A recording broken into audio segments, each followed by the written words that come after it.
the second video, and we're going to talk about how heroes act in the dynamic of codependency. There's three people or three personas in the codependency. I'm sorry, my light goes on and off because of movement. And so in this video, I'm going to teach you how heroes react in the codependency dynamic, which is the person that is the savior. And answer me this: if you are codependent, you're probably going to say yes to some of these questions. Do you end up feeling in every relationship that your partner never gives you everything you need in love? Do you always need the other person's approval or words of affirmation? Do you feel that you only attract problematic people? Do you believe you have to solve other people's problems and you have an agenda for them? Do you have a hard time saying no to some people? Not everybody, but just some people. Are you terrified of fights, like horror? It's horror for you. And you just want to control the relationship in such a way that you have no issues, no drama, nothing. You're so afraid of the drama that you accept anything. Oh my God, this light. Oh, sorry. So codependency. The dynamic of codependency, as I have spoken on the last video, please watch the first one so you follow the second one. There's a dynamic of three people: the hero, the victim, and the villain. And so the villain is it's changeable. So the hero becomes the villain and the victim becomes the villain. Okay, so the hero is the one that we're going to explain today, so you understand where that comes from and why does it happen. Okay, so they found this out through the AA meetings. And it's the heroes were the people that were sitting outside of the AA meetings, just talking. They were friends, and the psychologists that were trying to, starting the AA meetings and stuff, they realized that there was a dynamic that would happen in their relationships with all them compared to the people that were outside just waiting for the alcoholics just to leave the meeting daily. So then, oh my God. It bothers me so much. Okay, I'll let it go. So what happens is that these people are good people. They are wanted and loved by the people where they are at. They always want to please others. They they see beyond other people's need. They actually kind of predict other people's needs. They're that good at it, right? So these people they show strong, that they are strong, that they are warrior type people. But in these relationships, they can be a little controlling, or a lot controlling, right? Now I want them to move. They are controlling. So then in the relationship, the control is implicit or explicit, right? It's either clear or sometimes not very clear. But what happens is that in the relationship where you are the hero, you want to control the other person in some way, and you have plans, you have an agenda. You are always wanting the other person to be something that they are not. But you tell me, Elika, what are you talking about? In my relationship, I can't want my husband to get better, to change. So yes, of course, you can want and desire your husband or your wife to get better at something, to be better people, to do better things, make better choices. But giving them the free will. Giving them the free will to do as they can. Offer you what they actually have to offer you. Not less and not more. You see, you already married a person. You have to give them, and they allow you to be who you want to be. Why can't they be who they want to be? Oh, they gotta be what I want, Elika, because I give them everything. So therefore, they have to give me what I want. So that is the communication of a codependent person. In codependency, the hero is supposed to be a good person, and it usually is a good person, and he believes that that he is doing good to the world. They are usually people that are nice, but problem here is that a fly just came to my face, man. Okay. But in reality, this goodness this good thing, these good actions, these good deeds that are done by the hero comes from a dark place in them, which is their trauma, their pain, right? So somewhere in their story, just like everyone, we have pain, we've had suffering, we've had moments where we were neglected and forgotten, and moments that we were not seen and heard and understood and loved. So these people, because they were brought up in households where it was traumatizing, they were neglected, they were forgotten. When they grow up, they say, I will never be like my parents, I will never be like them, I will be better, I will be the hero, I will help others.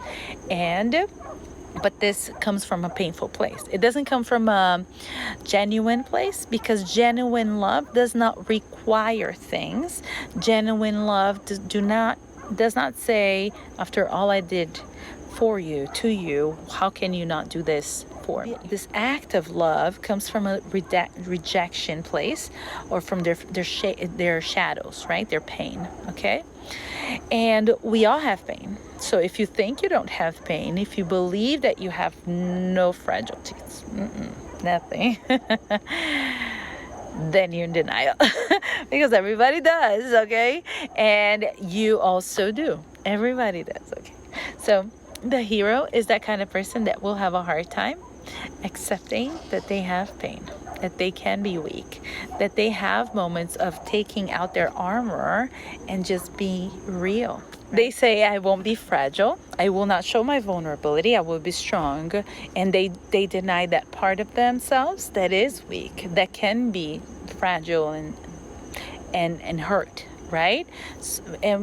So then the hero will do anything to make the victim do what they want and act as they will and things like that. But at the same time, it gives the victim no other choice. But this is the biggest secret, right?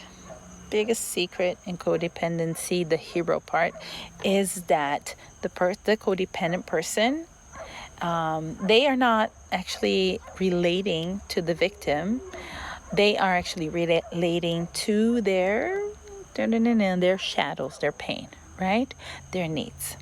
So whenever we talk about this codependency dynamic, what the hero is doing, he's trying to feed and that part of themselves that is broken with the other person that has nothing to do with this, right? So it's unfair for them to live up to that expectation or do these things, okay? Do you always have a plan for the people that are in your life to do what you want? Your partner, your friends, or, your children? If yes, then probably you are. Because for example, if you want your kid, Alec, I just want my kid to be a doctor. That's my dream. It's not their dream. If it's not their dream, it's not your place to want that for them. You can talk to them, you can say you would love to see that, but the pressure of a person living up to your expectation is a big pressure, right? But we know today that this is going to create resentment in their hearts. Why would you want to create resentment and an expectation of something that your kid was never born to do, never had the desire, the want or anything like that, or the potential to do any of that, right? So whenever you give free will, it's actually an act of love. You believe that these people, the people that are in your life, are obligated to do as you want.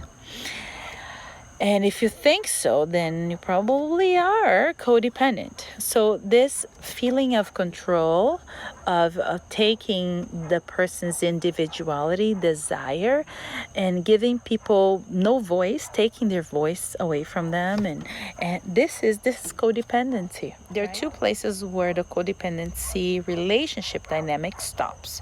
One is in the anger of the victim. So the hero does everything in the relationship, tries to supply any need that the victim has. So the victim, usually drug addict or needy person that needs the other for something, is under power, some less power than the other person in some way. And then so this other person, they supply every need of the victim. The victim does, kind of dances by that music until the victim says no more. I will not do what you want. I will not have friends. I will not isolate myself because you want to. I will not do that or participate in that. I don't like those things. That's not who I am, and I will not do it. And I don't have to do it if I don't want to. And then that's when the hero says, after all I did to you, you're not going to do this for me. That's then when the hero becomes a victim, and the victim becomes the villain. And when the victim becomes the villain, there's that anger that happens. That's when they can jump out of the relationship and not take it anymore. But then there's another moment also that this dynamic can stop, which is now with you. If you are the hero, you have the hero tendency, the people-pleasing thing. When you actually accept the fact that you have needs and that you have wants and that you should change and that there are problems in your relationship and that you need to heal. Right? And that you're not doing love properly and you need to do it right. So if you got to that point, then you are healing, which is a good thing, and I'm proud of you. Okay, the hero. When he doesn't get what he wants, he is controlling the relationship. He throws it in the other person's face and he says, you're so selfish. Usually, those are words of codependent people. You're so selfish. You don't value me after all I did to you. And how do you have the courage to not do and say no to me and blah, blah, blah. Right? So that hurts. And sometimes I have more hurtful words that are even stronger than what I'm saying right now. So there's a book in Portuguese and in English, and it says the name is the Knight in Rusty Armor. But this is a fable, and this person in the book starting to find himself who he really is.